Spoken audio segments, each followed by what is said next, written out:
بسم اللہ الرحمن الرحیم۔ السلام علیکم سامعین،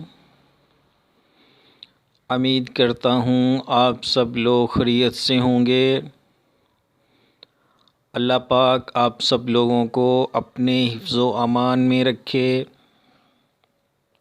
آمین۔ ناظرین، متین مصطفیٰ چینل میں آپ لوگوں کو ویلکم کہتا ہوں۔ آپ کا اپنا ہیلتھ چینل متین مصطفیٰ چینل۔ ناظرین، آج کا اسپیشل نسخہ ہے ہاتھ پاؤں کا سو جانا یا سن ہونا، یا ہاتھ پاؤں ٹھنڈے رہنا، ہر وقت گرم نہ ہونا۔ ان کے لیے بہت ہی آزمودہ نسخہ لے کر آپ لوگوں کی خدمت میں حاضر ہوا ہوں۔ ناظرین، ہاتھ پاؤں کا سن ہونا کئی وجہ سے ہو سکتا ہے، شوگر کی علامات سے بھی ہو سکتا ہے، اور بھی بہت سی وجوہات ہیں۔ اور جن کے ہاتھ پاؤں گرم نہیں ہوتے یا سو جاتے ہیں، وہ اس نسخے کو 1 مہینہ استعمال کریں، اونلی 30 days۔ تو انشاءاللہ دوسرے دن ہی آپ کو فرق محسوس ہو جائے گا، اتنا یہ اچھا نسخہ ہے۔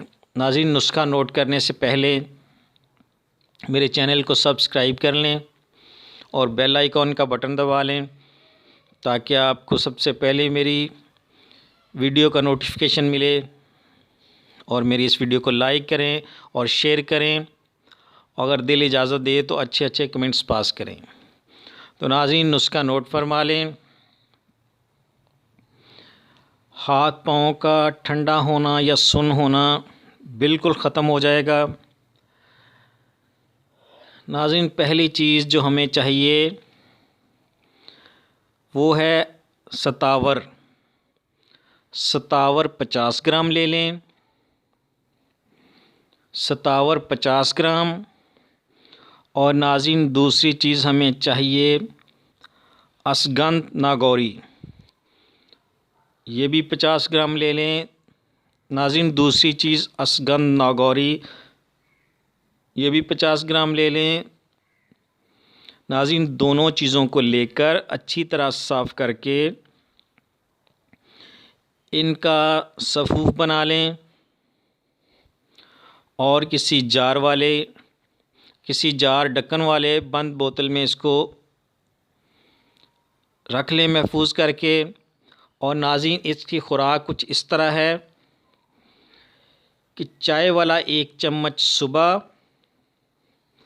اور 1 چمچ شام نیم گرم دودھ کے ساتھ استعمال کریں۔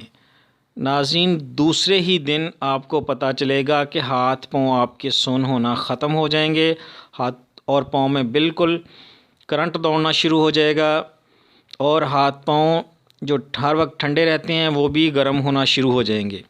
ناظرین، صرف 1 مہینہ یوز کر لیں تو انشاءاللہ یہ بیماری جڑ سے ختم ہو جائے گی۔